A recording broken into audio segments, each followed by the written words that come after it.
আমার দুই চোখে এমন ভদ্রলোক দেখছি, ভদ্রলোক হয় একজন আলেমকে, হুজুর আপনারা মানুষগুলোকে কবরের আযাবের মিথ্যা ভয় দেখিয়ে আর কতদিন বোকা বানায় রাখবেন।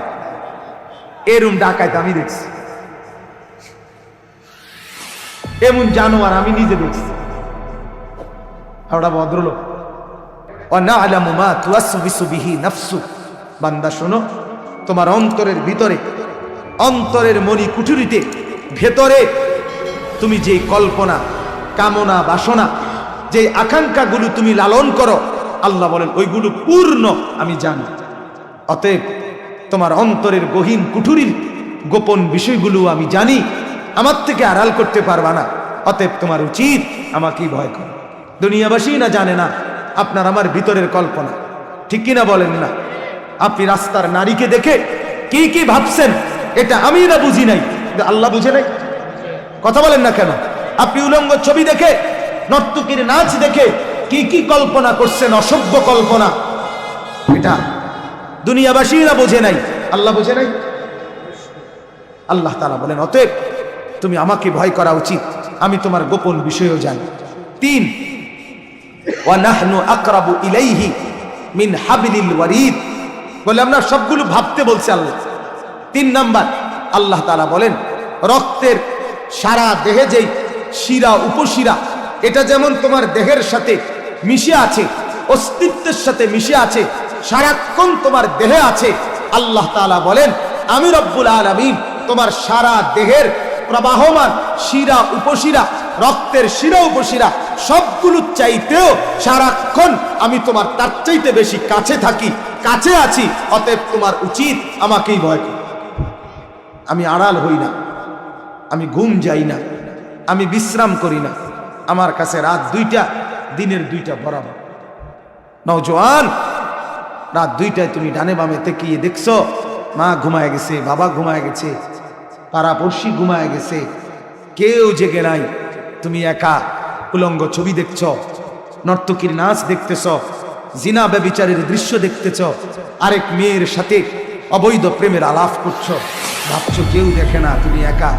আরশে আজিম থেকে রব্বুল আলামিন বলে আনিস আমি জেগে আছি, আমি ঘুমাই নাই, আমি ঘুম যাইও না। আয় আমার বান্দা, আমাকে সামনে রেখে এত বড় গুনাহ কেমনে করছো? আমার কাছে কি তুমি আসবা না? আমার কাছে কি হিসাব দিতে হবে না? বান্দা তুমি কি মরবা না? তুমি এতটাই ভুলে গেলা? এরপরে আল্লাহ তাআলা বলেন 4 নাম্বার ইয ইয়াতালাক্কাল মুতালাক্কিয়ানি আনিল ইয়ামিনি ওয়া আনিশ শিমালি কাঈদ, বান্দা এরপরে ভাবো তো, জানো তোমার ডান কাঁধে বাম কাঁধে 24 ঘন্টা আমার 2জন ফেরেশতা বসা আছে, তারা তোমার জিন্দেগি রেকর্ড করছে। অতএব তুমি আমার থেকে আড়াল হবা কিভাবে? তোমার উচিত আমাকে মানে এই কয়টা হলো? 4টা। 1, আমি তোমাকে বানিয়েছি, উচিত আমাকে ভয় করো। আমি তোমার অন্তরের ভিতরের গোপন বিষয়গুলোও জানি, তোমার উচিত আমাকে ভয় করা। আমি তোমার 24 ঘন্টা তোমার দেহের অস্তিত্বের চাইতেও কাছে থাকি, তোমার উচিত আমাকেই ভয় করা। আমি আল্লাহ তোমার ডানে বামে 2জন ফেরেশতা 24 ঘন্টা রেখেছি, তোমার উচিত আমাকে ভয় করা। 5, মা ইয়ালফিজু মিন কাউলিন ইল্লা লাদাইহি রাকিবুন আতীদ, আল্লাহ বলে বান্দা তুমি এই জবান দিয়ে যখন যেই শব্দ, আচরণ, উচ্চারণ করো, একটা শব্দ বের করো, একটা আওয়াজ, আল্লাহ বলে ওইটাও আমি আলাদা ফেরেশতাকে দিয়ে, তৎপর আমার চৌকস ফেরেশতাকে দিয়ে আমি আলাদাভাবে 24 ঘন্টা সংরক্ষণ করছি। অতএব এই দেহের, এই জবানের একটা অক্ষর, একটা বিন্দু, একটা গীবত, একটা শিকায়েত, একটা বদনাম, একটা কুটনামি, একটা গালিগালাজ, একটা গানের আওয়াজ, একটা অক্ষরও তুমি আড়াল করতে পারবা না। আমি একটা একটা করে তোমাকে বলবো। অতএব তোমার উচিত আমাকে ভয় করা, আমাকে ভয় করা। এরপরে আল্লাহ বলেন 5 গেল 6, আল্লাহ তাআলা বলেন ওয়াজাআত সাকরাতুল মাউতি বিল হক, আমার বান্দা এরপরে তুমি শোনো, তুমি যেখানেই যাও, ঘুরতে ঘুরতে, হাঁটতে হাঁটতে, ভ্রমণ করতে করতে, লুকাইতে লুকাইতে, পলাইতে পলাইতে, মৃত্যুর থেকে বাঁচতে বাঁচতে, যত দূরেই যাও না কেন, অচিরেই নিশ্চিত শুনে নাও, মৃত্যুর যন্ত্রণা তোমার কাছে আসবেই আসবে নিশ্চিত। যালিকা মা কুনতা মিনহু তাহিদ, যেই মৃত্যু থেকে তুমি পলায়ন করতা, সেই মৃত্যু সত্যি সত্যি তোমার কাছে আসবেই আসবে। আজ না হয় কাল, এখানে না হয় সেখানে, রাতে না হয় দিনে, সকালে না হয় দুপুরে, হাসতে হাসতে কিংবা কাঁদতে কাঁদতে, উঠতে উঠতে কিংবা বসতে বসতে, কোনো এক সেকেন্ডে, কোনো এক মিনিটে মৃত্যুর যন্ত্রণা শুরু হবে। মরতে তোমাকে হবেই, আসতে তোমাকে হবেই, ফিরতে তোমাকে হবেই, আমার কাছে তোমাকে বুঝ দিতেই হবে, আমার সামনে তোমাকে দাঁড়াইতেই হবে। অতএব তোমার উচিত আমাকে ভয় করা। এরপরে আল্লাহ বলেন, কয়টা হইল? ছয়টা হয়েছে, ছয়টা। এক, আমি তোমাকে বানিয়েছি। দুই, তোমার অন্তরের গোপন বিষয় আমি জানি। তিন, আমি তোমার কাছেই আছি। চার, তোমার ডানে বামে দুইজন ফেরেশতা আছে। হ্যাঁ।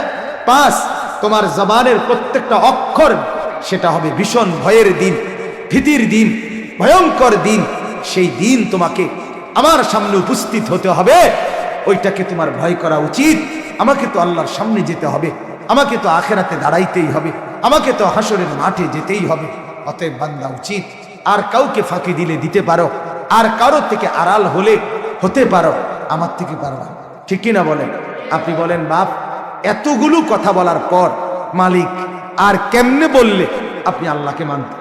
আপনি বলেন ভাই, একজন হইলে একজন নতুন করে ভাবেন, আর কেমনে বললে, আর কতভাবে বললে আপনি আল্লাহকে চিনতেন, নামাজ পড়তেন, হালাল খাইতেন? কোন এই যে কয়েকজন যুবক ভাই, কয়েকজন এখানে দাঁড়াইছেন, কয়েকজন এখানে বসছেন, ভাই আমি আপনাদেরকে হৃদয়ের সবটুকু দরদ দিয়ে, আমার বাপ, আমার ভাই, আমার বন্ধু, পর্দার আড়ালের আমার মা, আমার বোন, সবাইকে বলছি, দয়া করে আল্লাহর ওয়াস্তে, আল্লাহর ওয়াস্তে আপনি আরেকবার ভাবেন, আবার ভাবেন।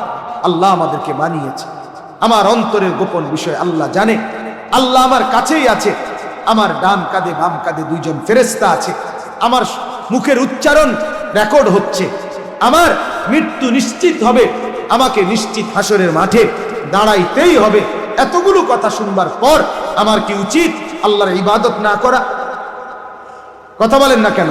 অতএব ইনশাআল্লাহ মাহফিলটাকে, ওয়াজটাকে বাপ শুধুই কেবল আসা যাওয়ার রসুম বানাবেন না, বরং জিন্দেগি বদলানোর জন্য একটু হলেও সিদ্ধান্ত নেন, একটু হলেও পরিবর্তনের মানসিকতা নেন। আমি অনুরোধ করছি, এক তালে জিন্দেগি কাটাইয়েন না। বিড়ি ফালাইয়া ওয়াজে ঢুকছেন, আবার বাইরেইয়া বিড়ি ধরাইলেন, জিন্দেগি এরকম বানাইয়েন না। টেলিভিশন চাইয়া এরপরে আইলেন, আবার গিয়ে আবার টেলিভিশন খুললেন, জিন্দেগি এমন বানায়েন না বাপ। গতকালকেও এক ওয়াক্ত নামাজ পড়লেন না, আজও সেই পড়লেন না, এমন হইেন না বাপ। প্রতিদিন ফজরের নামাজ কখনোই পড়েন না, পড়তে মনই চায় না, ইচ্ছাও জাগে না।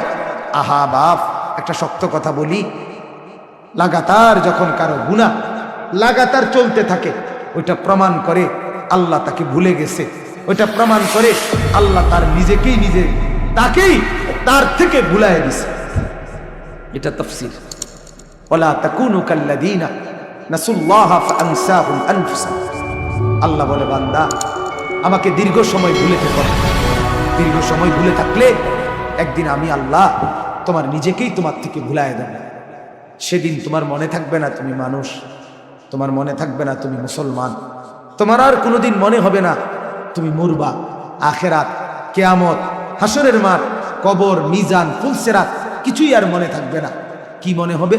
আল্লাহ কোরআনে বলছে, মা হিয়া ইল্লা হায়াতুনা দুনিয়া।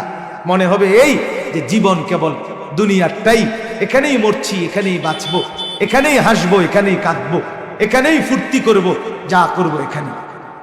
নাফরমান এটাই ভাব। নগদ যা পাও হাত পেতে নাও, বাকির খাতায় শূন্য থাক। এই গানের অর্থ কিন্তু দোকানের হিসাব না, এই গানের অর্থ হইল নাস্তিকতার হিসাব। অর্থাৎ নগদ যা দুনিয়াতে পাচ্ছ, ভালো মন্দ, হালাল হারাম, বৈধ অবৈধ, বেড়া বেড়ি, পুরুষ নারী, জিনা ব্যভিচার, মদ জুয়া, ফেন্সিডিল বাবা, গাঁজা ফুট্টা, যা পাও সব ভোগ করো। বাকির খাতা আখেরাতের খাতা, আখেরাতের খাতা পরকালের খাতা খালি থাকে। বাকি বুকি চিন্তা করো, এডি হুজুররা কয় মাইতো না।